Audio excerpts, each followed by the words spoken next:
Sziasztok gyerekek, én Naim Csapat vagyok, és amint láthatjátok, itt lennék a következő unboxingolós videóval. Ez a csomag az Ecopiro-tól jött, ugye amit említettem, csak 3 dolgot rendeltem, előre kibontottam. Kezdjük is az elsővel, ez egy Gold Crown, előre töltött 30 millis vetőcsöves, Panta gyártású. Igazából nagyon jó tesztvideót láttam róla, majd most is fogok csinálni, mert most megyek el itthonról.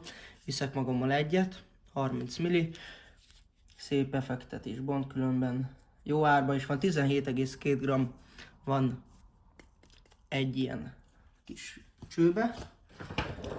Aztán kezdjük a másik kettőt.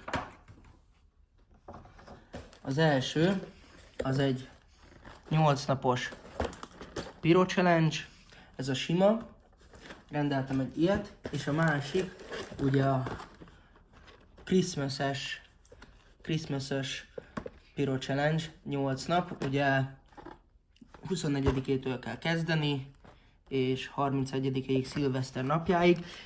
Erről a kettőről lesz majd minden nap videó 24-től, mind a kettőből fogunk nyitogatni minden nap, és azokról a termékekről, amik benne lesznek, azokról lesz majd tesztvideó is. Igazából ennyi lett volna ez a kis rövid unboxing, valószínűleg még fogok menni külföldre és fogok venni még cuccokat, meg itt konténerbe, magyarba is, és azokról is lesznek majd videók, meg szerintem live-ok is lesznek.